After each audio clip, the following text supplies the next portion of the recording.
دنیا کے اس عظیم ترین تجزیے میں خوش آمدید۔ آج ہم ایک ایسی عظیم سلطنت کے بارے میں بات کرنے والے ہیں جس کا دبدبا تقریباً 2000 سال تک قائم رہا۔ جی ہاں، رومن امپائر۔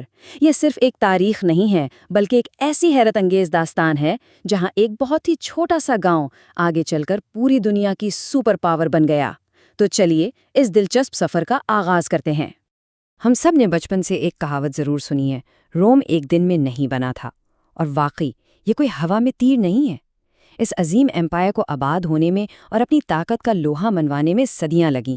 ان کا بے مثال آرکیٹیکچر دیکھیں، ان کا جدید ملٹری سسٹم یا ان کی ثقافت، ان سب کے اثرات آج بھی ہماری آس پاس کی دنیا پر بالکل واضح ہیں۔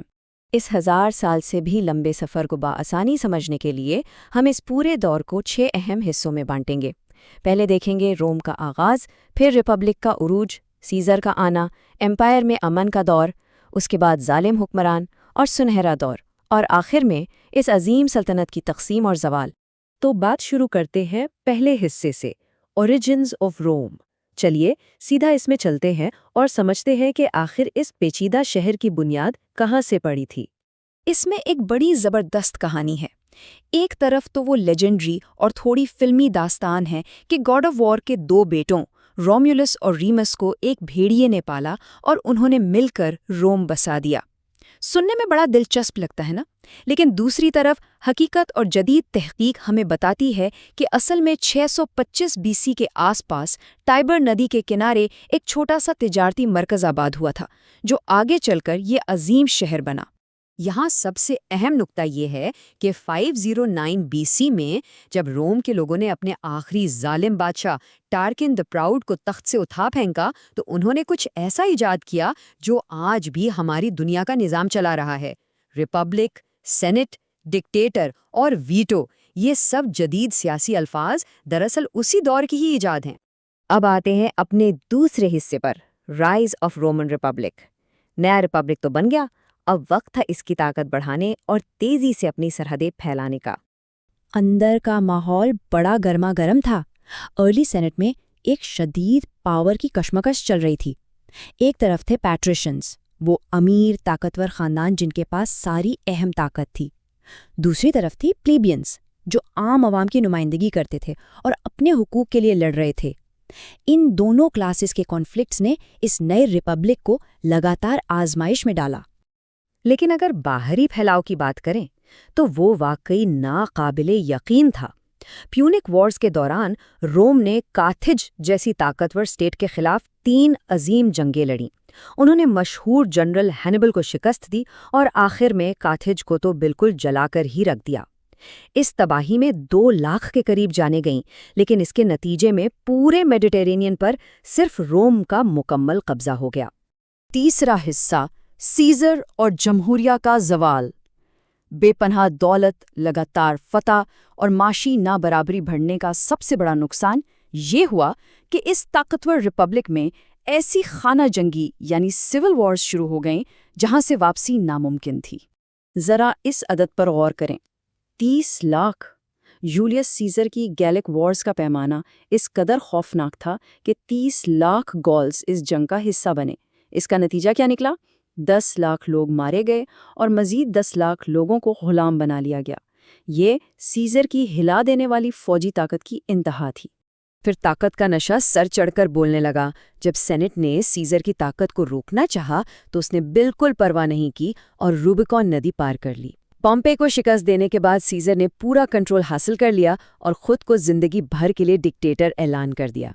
لیکن ایسی طاقت کا انجام خوفناک ہوتا ہے۔ 23 یہ کوئی عام عدد نہیں ہے۔ یہ ان چاقو کے زخموں کی تعداد ہے جو جولیس سیزر کو سینٹ کے بیچوں بیچ لگے، اور وہ بھی اس کے اپنے دشمنوں اور قریبی دوستوں کے ہاتھوں، بالکل کسی دستاویزی فلم کے تھرلر کلائمیکس کی طرح۔ چلیے چوتھے دور کی طرف بڑھتے ہیں، رومن ایمپائر اور امان۔ سیزر کی اس اچانک اور خوفناک موت نے روم کو دوبارہ آگ اور خون میں دھکیل دیا۔ لیکن اسی تباہی کے آخر میں ایک حقیقی ایمپائر نے جنم لیا۔ سیزر کے بعد اس کے نیفیو اور جانشین آکٹیوین نے بڑی ہوشیاری اور چالاکی سے مارک اینٹنی اور کلیوپاترا سمیت اپنے تمام دشمنوں کو شکست دی۔ آکٹیوین روم کا پہلا حقیقی ایمپرر بن گیا اور اپنا نام آگسٹس رکھ لیا۔ اس کے آتے ہی پیکس رومانا یعنی رومن پیس کا ایک بے مثال دور شروع ہوا جو پورے 41 سال تک قائم رہا۔ تعمیر و ترقی بالکل عروج پر تھی۔ اب 5واں حصہ، ظالم حکمران اور سنہرا دور۔ یہاں سے تاریخ تھوڑا عجیب رخ لیتی ہے۔ یہ دیکھنا کافی دلچسپ ہے کہ حکمرانوں کا مزاج کبھی شدید پاگل پن اور کبھی ایبسولوٹ پراسپیرٹی کے درمیان کسی پینڈولم کی طرح جھولتا تھا۔ جولیو کلاڈین ڈائنسٹی کے ان حکمرانوں کا دور تو واقعی خون سے لت پت تھا۔ ٹائبیریس اپنے ہی اندرونی خوف اور پیرانویا کا شکار تھا، کیلیگولا اپنی بے رحمی اور پاگل پن کے لیے بدنام تھا، کلاڈیس کو زہر دے کر مار دیا گیا، اور نیرو نے تو اپنی سگی ماں تک کو قتل کروا دیا تھا۔ میڈنس کی سطح بہت اونچی تھی۔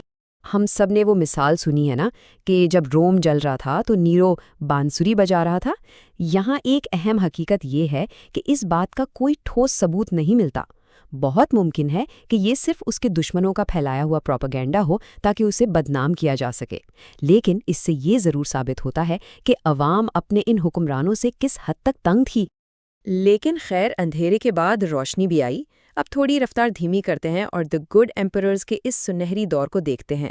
ٹریجن نے سرحدوں کو ان کی ایبسولوٹ پیک تک پہنچایا، ہیڈرین نے سرحدوں کو مضبوط کیا اور مشہور پینتھین بنوایا، اور ایک فلاسفر بادشاہ مارکس اوریلیس نے اپنی سٹوئک سوچ کے ساتھ آگے بڑھایا۔ ایک وقت ایسا تھا جب اس زمین پر موجود ہر 5واں انسان رومن شہری تھا۔ Just imagine that scale. اور آخر میں ہمارا چھٹا حصہ، امپائر کی تقسیم اور زوال۔ جب ایک عظیم سپر پاور ضرورت سے زیادہ بڑی ہو جائے تو اسے سنبھالنا ناممکن ہو جاتا ہے، اور یہی حقیقت ان کے سامنے آنے لگی۔ 25 اگلی صدی میں حالات اس قدر خراب ہوئے کہ 25 سے زیادہ ایمپررز آ کر گزر گئے۔ سیاسی ڈھانچہ بالکل بکھرا ہوا تھا۔ حیران ہوتی ہے کہ ان میں سے ایک ایمپرر تو صرف 22 دن تک ہی تخت پر بیٹھ سکا۔ یہ ناقابل یقین انسٹیبلٹی کا سب سے بڑا سائن تھا۔ اس مخلوق کے حالات کو ٹھیک کرنے کے لیے ایمپرر ڈائوکلیشن نے ایمپائر کو 2 حصوں میں تقسیم کر دیا، لیکن اس سے مسئلہ اور بگڑ گیا۔ ایسٹرن ایمپائر، جو گریک بولتا تھا، وہ مزید امیر اور طاقتور ہو گیا، لیکن دوسری طرف لیٹن بولنے والا ویسٹرن ایمپائر، جس کی راجدھانی روم تھی، شدید معاشی بحران اور کمزور فوج کی وجہ سے باہری دشمنوں کے لیے ایک آسان شکار بن گیا۔ اور پھر وہی ہوا جس کا ڈر تھا۔ گوتس اور وینڈلز جیسے جرمینک قبائل نے ان کمزور سرحدوں پر لگاتار حملے کیے۔ روم کو بری طرح لوٹا اور جلا دیا گیا۔ 476 AD آتے آتے صدیوں تک دنیا کو اپنی مٹھی میں رکھنے والا یہ عظیم ویسٹرن رومن ایمپائر آخرکار زمین بوس ہو گیا۔ لیکن کہانی یہاں ایک بہت ہی زبردست ٹوسٹ پر آ کر ختم ہوتی ہے۔ روم کو بسانے والا اس کا بالکل پہلا لیجنڈری بادشاہ کون تھا؟ رومولس۔